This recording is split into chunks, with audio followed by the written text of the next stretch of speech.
we've got several high schools in the district. In fact, almost every high school in the district would have one or more career pathways where students are taking a sequence of courses that is not only preparing them, it could be in green technology, biotechnology, it could be information technology, it could be engineering, architecture, where students are integrating their academic work into an understanding of what's out there in the real world, often culminating in internships where part of the student's academic experience is being out working in an internship, and maybe then resulting in some sort of capstone project where students, typically in groups, create something, as sort of a final, project upon graduation. We've got, as an example, my older son graduated a couple of years from a high school run by the district called the Net, which sits on the Mesa College campus. It's a great partnership with the community college district. Students at the Met go to school 3 days a week and then do internship 2 days a week. And as an example, I met a young man who, when he came into school, had no idea, not just what he wanted to do, but what's even available. He knew he liked to draw, and he knew that he liked math. He ended up doing an internship for 4 years in an architect's office, and then went to Cal Poly and studying architecture. He didn't know what architecture was, coming in. And Rory, I think, talked about this importance of, mentorship and opening up opportunities for young people. And then at the elementary school level, and Heather's been working with us on putting together a magnet program in several of our schools where we're introducing STEM-based curriculum as a way not only to help the students prepare for middle and high school, but really as an anchor to keep families to choice into their neighborhood schools. So these are 4 schools in high poverty areas where families might believe that the only opportunity for a decent education is to bus their kid out of the neighborhood school, and that's a big challenge. So we're creating these STEM programs in neighborhood schools with the idea that they then feed into high school programs going forward. And of course, Darryl will talk more about our I-21 program. Okay. Darryl, you want to talk more about the I-21 program? So really, it goes back to that will to want to make a change. And so we did launch a 5-year plan that really set out to equitably make sure every child had a different learning experience than what we had seen going on in the past several years in the district. And so it included everything from going in and creating these digital classrooms, these digital learning environments, providing significant amounts of professional development to our teachers, and making sure that every student had access to the technology as well. We started in 2008 and went across the board. All 3rd grade, all 6th grade, and all high school math classrooms were participating. I can tell you I've been an educator for about 30 years and done a lot of technology initiatives, and typically started out with those that were willing to do it. And the thing that struck me the most about the difference between this program and many of the others I've helped implement is that it was an equitable opportunity for every kid. I can't tell you how many times I walked into a school that was, doing a little pilot, and this 4th grade classroom had this experience, and you walked right next door, and it was this stark difference. So I think for a district to take that approach and to be steady with it, and to recognize, as Richard said, we're still seeing pockets of really great innovation, but we're seeing overall a steady increment up the scale and changing our learning environments for all kids. So I think that's really key. That's been a big part of the project. Otto, how about at the community college level? How are you creating tangible benefits for students? Yeah, thank you. I think I'll cite 2 specific examples, and let me go back to the math challenge that I had talked about earlier. So following that up, we said, well, what can we do about that? Well, one of the things is we understood that, in terms of part of that cause of not doing well in math is that some students have math phobia. And I can attest to that. I was trying to help my daughter with her calculus homework last night. She's got a lot of math phobia. And this is tough because I'm an engineer, so But we felt that that was part of it. It wasn't the content, it was just that there was a, kind of a psychological barrier almost. So our math faculty developed some workshops to help students, basically said, who have this math phobia. It had nothing to do with really learning algebra. It was just having to have them think differently in terms of logic, in terms of some of the spatial relationships that you need in geometry and so on, proofs and all that other great math stuff. And I think that really did a lot in terms of just calming the students so they can really focus when they get into a math class on the content. The second tangible, I think, effort that we're doing will have some tangible benefits is that I do want to credit, it's a collaboration with the San Diego Unified School District, and I know Richard under his leadership, and I know there's some other Board of Trustees from the San Diego Unified here, is that we felt in terms of the math challenge that there was some disconnects between the math curriculum at the high school level and the community college level. And I think one of the examples of that really defined what that disconnect was, and part of this effort was that our faculties from the San Diego Unified Math faculty and college math faculty really got together and just had a good discussion of, as they went through the math studies in high school and then they came to us, where were some of the difficulties that we were seeing? And a great example, I think, that really illustrates the problem was that both faculties came up with, what we realized? When you're in high school and you take a math class, all the tests are numbers. The problems are all in numbers. And our college faculty said, when we give a math test at college mathematics, they're all words. All the problems are words. And so it wasn't a matter of whether they knew the knowledge, it was just a different approach and a different way of thinking. And so that, under the collaboration between the two districts, we are aligning our curriculum in terms of tests, in terms of specific concepts that will translate very well in their college studies. So I think we're all going to get a lot of good tangible benefits out of that for our students' success. I love the idea of conversations because we're all working hard. And I know when I taught high school, I used to think, what are those middle school teachers teaching? These kids don't come prepared. And then I started teaching middle school. What are those elementary school teachers teaching? We're all working hard, and having those conversations to try to figure out how we can work smarter together, I think is really a critical piece. And I know that I've heard from some of the teachers at the high school level, both in San Diego Unified and at Sweetwater, who participated in conversations with your faculties, who really appreciated it. All right, at the outside of school opportunity, what kind of tangible benefits are you creating? I think the key, obviously, is the application of, so it's not everything in theory that we're hearing. One thing in particular that's actually twofold, we have a program called Career Launch.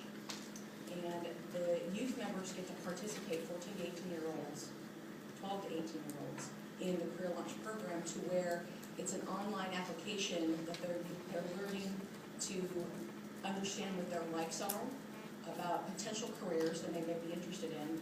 But then the next step, the application of learning how to write a resume, doing mock interviews. We film them or we videotape them when they're doing these mock interviews so they can watch them back and see how they did. That's a big part of that application, so they have something tangible to work with. But now the next step, so the second tangible piece to that is we're now doing some job placement. So there's been a lot of talk about community collaboration. So we work with our local Chamber of Commerce to help place some of our youth members in our programs that have completed the Career Launch program into entry-level jobs throughout the community to try and meet that need. So,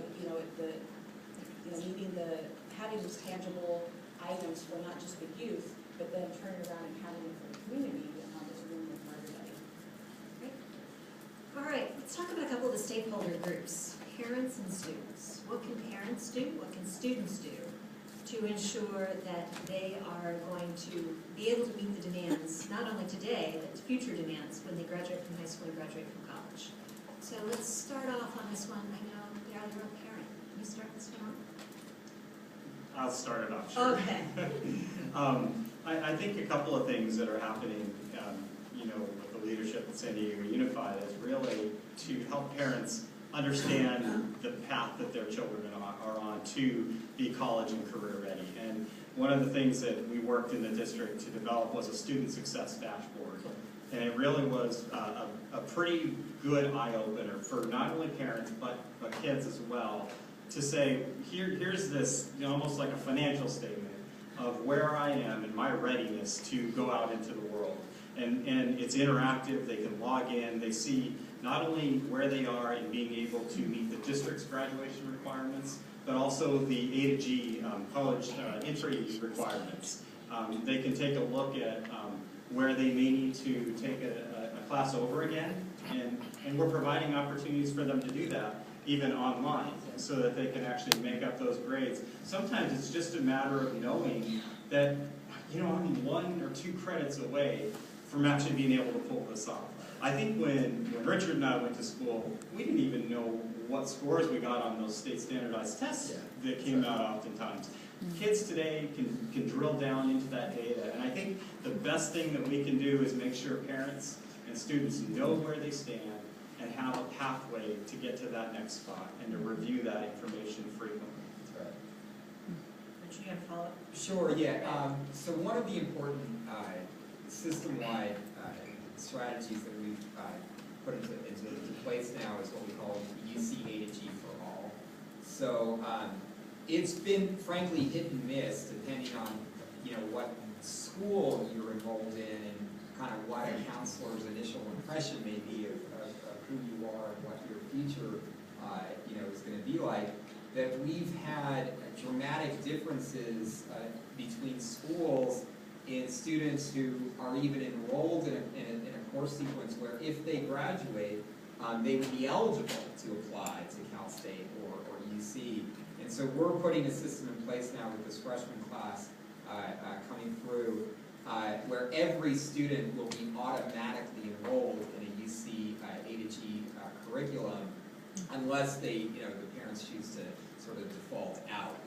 But what we're saying is graduation from high school is actually going to mean something because you're going to go through and you're going to be prepared to at least you know, have an opportunity to move on to higher education. Part of that it requires, when we talk about the integration of career technology, technical education and academics, part of that is a discussion with the UC system about courses that are absolutely, you know, academically rigorous but fall into what might be considered a career technical education path. We need to make sure that the UC system is approving these courses as, in fact, you know, meeting A to G requirements, and that's a conversation, you know, that's going on. But coming back again to kind of the fundamental, you know, reality of where our parents are coming from, one of the most important strategies that we have in the district, not everywhere, not in enough schools, is what's called the Parent Institute for Quality Education. This is primarily designed for elementary and middle school families who are mostly immigrants who don't know how the system works and certainly don't have a sense of, you know, you have to be engaged in the system. It's not, you can't just turn your kids over to the system and expect, you know, good things to happen. So we see dramatic differences in students whose parents go through this PK program in terms of, you know, eventually getting on the path and getting into college and graduating from college. So it's understanding that we've got a lot of very, you know, basic work to do with parents, given that our families are coming from situations that, you know, having the confidence that you can make a difference in your kids, and having the sense that your kid will eventually even go to college is, you know, is a good lead. Shelly, my guess is you have a different perspective because you see, I mean, if kids are there from 8 to 3, their parents aren't necessarily dropping them off and picking them up, and you see parents every day. Sure. You know, honestly, if I was going to give some advice to parents, it would just be stop. Stop, breathe, sit down with your child, talk with them. How are they feeling? Where are they going? Let the child have the opportunity to talk back, not talk back, respond back to them to see, to get a, I mean, we have so many, I mean, you just heard from Richard how many great programs are happening for parents at the Boys and Girls Club. We have lots of great parents, and part of our struggle is just to get parents involved. You know, just the the youth and the students that we're serving, we're working really hard to try and get them to come in, to have that face-to-face interaction with you, it's really hard. But I would really just say to them, just stop, look at your child in the eyes, know what they're saying, because I think that interaction is what we're missing. We're all going so fast, just to stop for a second. Was it also the best student? Go for it. And if I had, to give advice to a student, or a youth member, it would be to get a mentor. Mentors change people's lives. You heard Chelsea? It's really out. Chelsea speak, and she's had so many mentors in her life where she's at. You really cannot price tag on the human connection. So if you can be a mentor, be a mentor. I think I need to listen to the stop advice. Speaking as someone of a parent of 3 who got home last night at 8 o'clock and left this morning at 6:30. All right, Otto, how about you? What advice would you give to students as well as parents? What's interesting, our students are adults, but there is still very much a family orientation. Many of our students are parents themselves, and we often pride ourselves at commencement. Every year there are a couple of mother-daughter, father-son, father-daughter, graduating together, and that's wonderful. And as Andrew had said earlier, we're in an age of the lifelong learner. And so I think it's important that everybody understands all the services and opportunities available to them. And I think conversations between parent and child are really important for us. And I said, sometimes in our situation, it's the mom who's actually taking the class and asking advice from their high school daughter, how to study. But I think we provide a whole comprehensive set of services, including things like what we call freshman year experience, really how to be a college student, what does it take to study effectively, to counseling, to tutoring. There are many student organizations where you're able to meet others in the same situation, get some peer support, study groups, things like that. So I think the important thing I would suggest to parents and students thinking about higher education is that there are many services, financial aid, academic advising. So don't try to come up with any excuses, because there really isn't. We're all there to make you successful, and just please come and take advantage of the service. And but when you're going through it with a family member, that just makes it all sweeter, I would say. All right, Andrew talked a little bit earlier about how he doesn't just want his child to become a technician. He wants her, I believe, to be able to go and create new opportunities. We've talked a lot, and there's a lot in the literature about moving beyond the information age to the imagination age, and those of you who've attended some of our Spotlight series here and heard people like Don Zauer, Ken Robinson talk, they talk about this idea of creating new opportunities. So what kinds of things are out there happening right now in terms of creating student opportunities for entrepreneurship and nurturing that entrepreneurial spirit? And it's obviously been a huge legacy in our country as well as in our individual community, our San Diego community. I'd like you to keep these answers short, because I want to make sure to get to questions from the audience as well. So about 30 to 45 seconds. I'll just throw in real quick. It's a part of it is taking the STEM and turning it into STEAM. Arts education is incredibly important in catalyzing that creative spirit, including creative spirit, in science and technology and engineering. But doing more to promote arts education and arts integration into the curriculum, is I think a big part of it. I'm going to have to pay you to pay back later, because we're starting a new STEAM-focused master's program, fully online, that's starting in September. So I'll have to cut you some dividends at the end here. Thank you. Shelly, how about you? I know you're doing some exciting things with regards to entrepreneurship. Yes, so we have something called a snack shack in our Keystone Leadership Group, which is the Boys and Girls Club National Leadership Program. They run the snack shack after school, and so what they do is they take inventory, virtual inventory, running a cash register, managing money, working customer service with the other youth and students that are coming up to purchase the items. So we're really teaching them the foundation of building potentially a business with that entrepreneurship in mind. And yesterday I was talking a little bit about how every youth, especially those in high school, they want to learn about You know, it's all about the dollar. Well, to get that dollar, there's certain things you have to do to get there. So hopefully we're providing that through some of our entrepreneurial programs after school. Otto?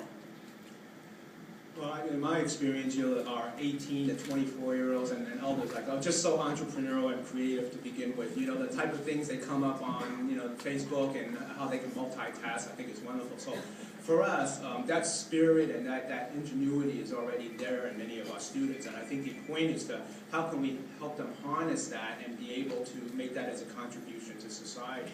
And so some of the examples that we do are certainly, for instance, along the STEM areas, like a robotics competition. So our students are fiddling and making robots do all these crazy things when they enter into the competition. We have type of many engineering designs, architectural type of designs. They're building bridges to support, whatever out of paper. And so you just let them go and their imagination just run wild. And I think the point is that we want to just instill some kind of fundamental grounding in terms of the soft skills that we talked about, how to work as a team, how to act professionally, how managing your finances, things like that. And so we're just very excited whenever we see the light go off in our students when we ask them about new ideas that they may have. Darryl, how about you? Sure, and I'll just kind of sum it up with 3 exemplary middle schools in the district that have done a lot of work around this. Innovation Middle School, Millennial Tech, and Man Middle School, quite frankly, have done a lot of good work in making that shift in their curriculum to really a project-based experience where kids are learning how to run a restaurant and everything about that, whether it's creating the menus, determining the cost of product, how to where's the profit, what can you do to increase business, to similar things that Otto mentioned about the engineering side and innovation, where they're learning how to build bridges and support things with toothpicks and straws. I think the big challenge there, as Richard points out, is there's a lot of work to see that be an equitable opportunity for all kids. And it takes a lot of work to help our teaching staff, our leadership understand what it looks like, and to keep supporting them through this process of change. I'm going to stop there because I want to make sure that we get to questions from our audience. I do just want to follow up, though, real quickly on Darryl's last comment about it's about the individuals. And you can have great programs, but if that teacher, and speaking as a teacher-educator, who's seen a whole range of different people, hopefully we graduate really great people, although even among our great people, we know that there's variation and different strengths. And it takes a whole lot of heart and a whole lot of dedication, creativity, ingenuity, and dedication on the part of the teacher to make it a meaningful experience. And whether that teacher is a K-12 teacher in a formal classroom, or an after-school program provider, or a community college teacher, you've got to have great people in there. And then they've got to have great networks that can support them. And I think that's part of what we're all about today, is looking at the public-private partnerships, looking at the work that Microsoft is providing. How can we support and grow and continue to nurture more and more great teachers who are doing great work for our kids? So with that, I will turn it over to Rory so that you can take some. Oh, well, thank you. I did ask to say I have a lot of questions, but I can hear you. So, I don't know how formal this has to be. If, you all have microphones, so if, we want to start with a question and somebody has a thought, maybe they can check on the microphones, because you have to push the little button, and then the red Technology will light up. And you do want to make sure to turn it off after you ask your question, so that we can hear everybody else, and your side conversations aren't broadcast. Experience. Do we have to be polite? Can there be some give and take? Yeah, sure, why not? Who has the first question? I have. No, I'm just kidding. Go ahead. Hi. I actually had pressed it. Oh, go ahead. Yeah, so I'm Boomy Esho with Junior Achievement, and I just wanted to kind of add to that last question that was asked about entrepreneurship. Because Junior Achievement, we actually do have an entrepreneurship program that we've had exist for over 90 years now. And one of the kind of great things is that it does develop those soft skills that Otto had kind of talked about, and really gets the kids to think creatively. Outside the box. Outside the box. But one of the things that really is critical, particularly for STEM or even STEAM, is really getting those community volunteers, whether it's from Microsoft or the Qualcomms or those kind of technology firms who have the skills to be able to do that. So just for the panel, how have you really embraced and partnered with the different STEM industries in San Diego to make that happen? Richard, you're nodding your head. Sure. So in for instance, the career pathways, the course sequences that we develop, around different industries, much of the curriculum design is done by people in the industry.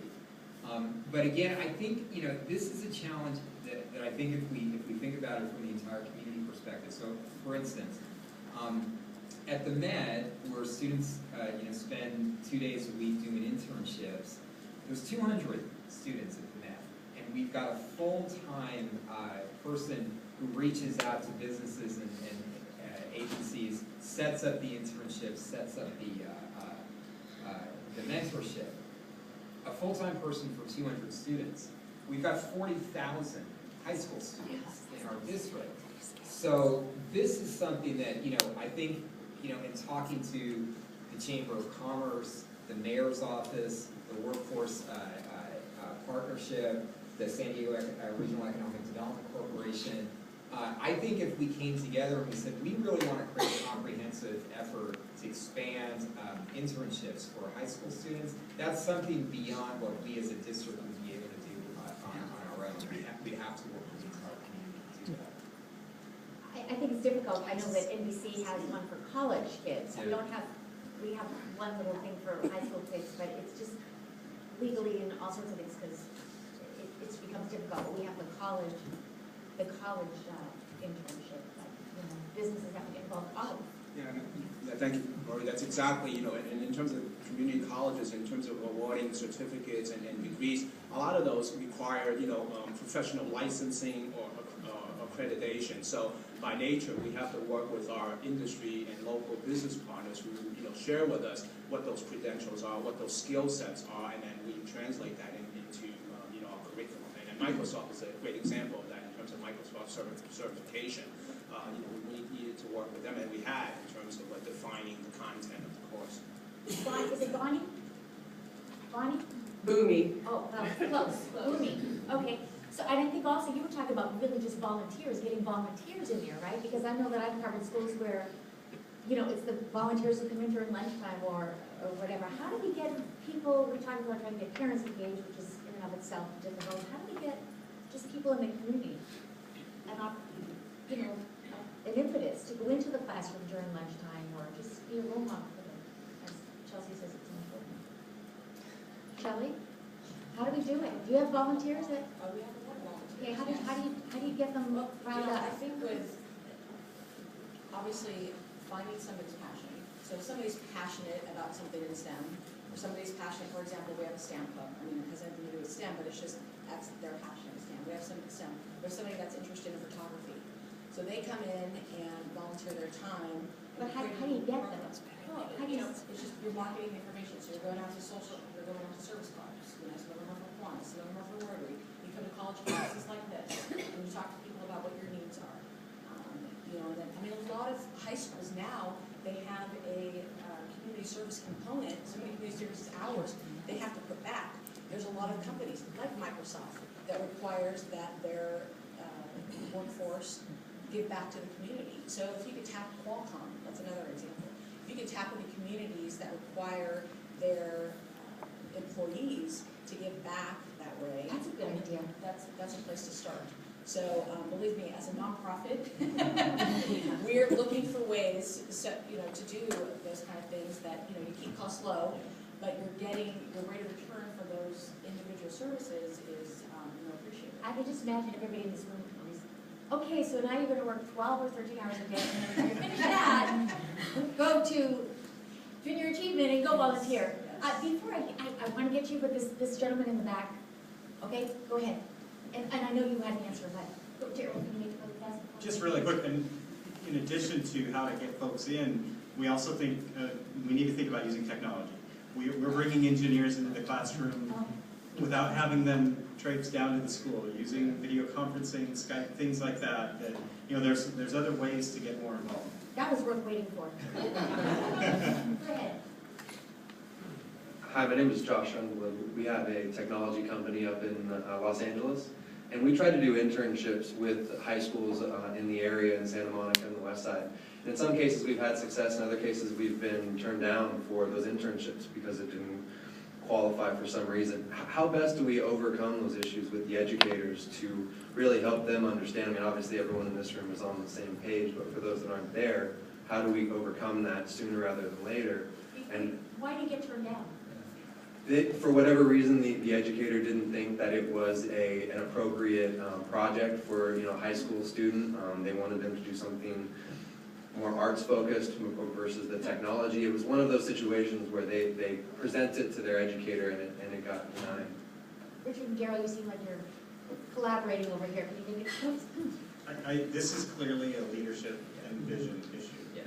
And it's really, expectations. I've watched the board, set a vision for this district and how we collaborate and how we're going to transform. And I think when you're having these conversations from the board level to the areas, the superintendent, the area soups, and principals fully understanding this, then you get less of that turn down. But when they don't understand why you're even at the door, Yeah. it's a different conversation. But then again, you're from Los Angeles. I know. So that's from Boston originally, though. Okay, go ahead. Hi, my name is Joanne Harrell, and I'm Senior Director for Citizenship and Public Affairs for the U.S. And my team is putting together this program, as well as not only here, but across the country. As you heard, we're doing 10 of them. And in response to Billy's question, a couple of things came to mind relative to how we're engaging. You may have heard about the TEALS program. And what TEALS is it's a way of addressing this gap that we have in terms of computer science courses that are available in the U.S. There are something like 44,000 high schools across the country, and there are only maybe 2,200 that even teach computer science. And so what Microsoft is doing is we have tapped our employees who have computer science degrees to go forward and teach computer science in schools. So that's one example of how we're getting involved, right, in high schools. That's one example of how we're getting involved, and there are other companies that are coming forward to do that as well. The other point is that we have volunteers across the country, and we're in just about every city in the U.S. we have people, and so we have a number of programs whereby our folks work with and through nonprofits. You've heard already, Boys and Girls Clubs is one of our partners, as is Junior Achievement. And so, as you think about not only our employees, but the ways that we're getting actively involved to address problems and to address opportunity, that's partly what Youth Spark is about. It's about us coming together to work with you in a coordinated way. We have an array of resources that are available that are pretty much free. So in terms of a takeaway today, what I hope that each of you will do is you'll not only take information from this session, but that you'll go online and you look at the resources and figure out how do you tap them. Because I can tell you in other parts of the country, for instance, in Charlotte, North Carolina, they have adopted the digital literacy program that is available, and they are on top of it in terms of using the resources and figuring out how do I take this free material and make it work for us. That's true in Florida. It's actually, if you look at the 8 states in the southeast part of the country, in terms of digital literacy, they are all way ahead of other parts of the U.S. So, not from an IT Academy standpoint, I don't think so. Do you know, Celeste? No. So the answer is no there, but that's more of a discussion that we have to have. How do you look at the materials that are available and use them and target them and take advantage of them? I mean, that's really what the opportunity is here from a Microsoft perspective. Is there a problem to use free material? Pay for it, we don't want it. It's very low cost, free. I'm sure Darryl in his former life in the district, had conversations with you guys. We'd love, obviously, to figure this out, how we get that into our district. And well, that's right, it's really in high school, right? And somebody mentioned you're getting.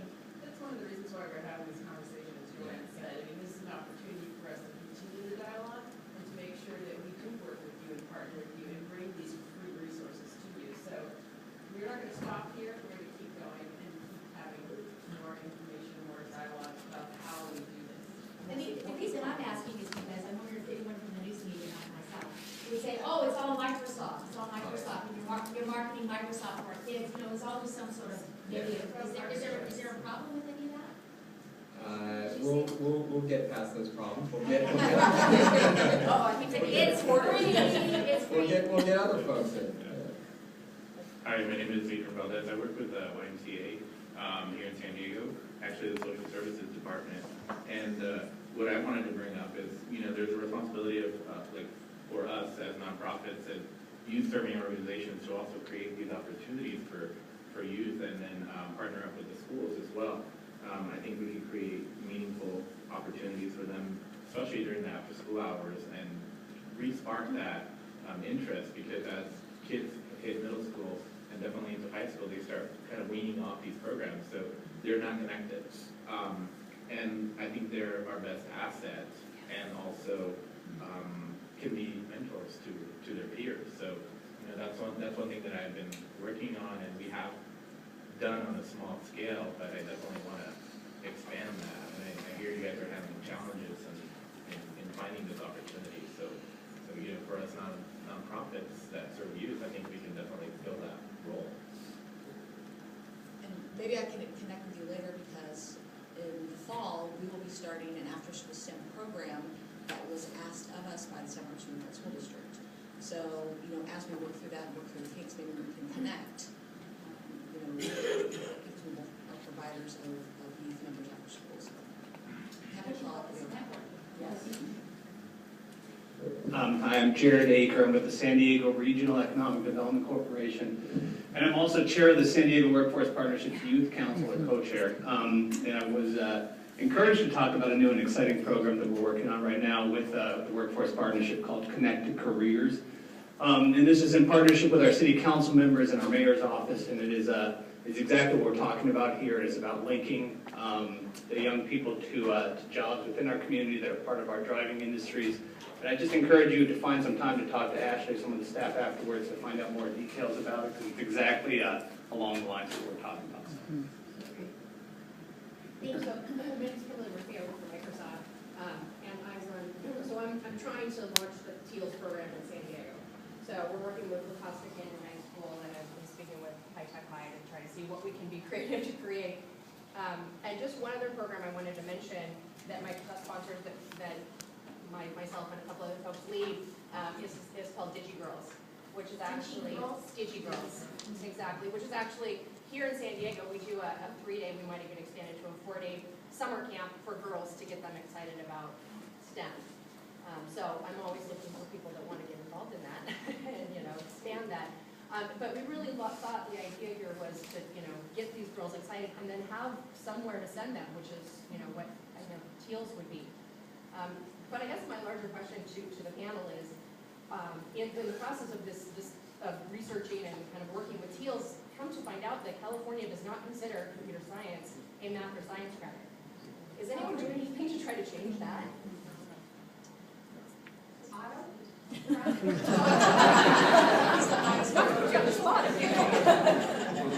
Thanks, Rory. Maybe go back and talk about math or something. No, I think that's a great point. Well, you know, in the community colleges, you know, our curriculum in terms of you know, state requirements gives basically students a whole plethora of choices, and among them would be computer science. But then it gets into specific disciplines. In certain disciplines, and there may be disciplines that we not totally think would be a natural fit, but things like business and accounting, some of those degrees now, especially if you want to transfer to the four-year institutions, do require a computer science class. But you're right, we still have a ways to go in terms of making it totally broad and comprehensive and standardizing that. But then it gets into, again, you know, Do we want to restrict the number of choices for our students, especially since, you know, they're college students, they're adults, they want to pursue what they want, or do we want to be over-prescriptive and tell them that you need to do some of these things? So those conversations are ongoing, and but your point is well taken, and there are many of us who feel that it's almost, we call it, you know, computer literacy. It is a fundamental skill set that we would want our college graduates to be equipped with. Yeah, very good point on both your parts.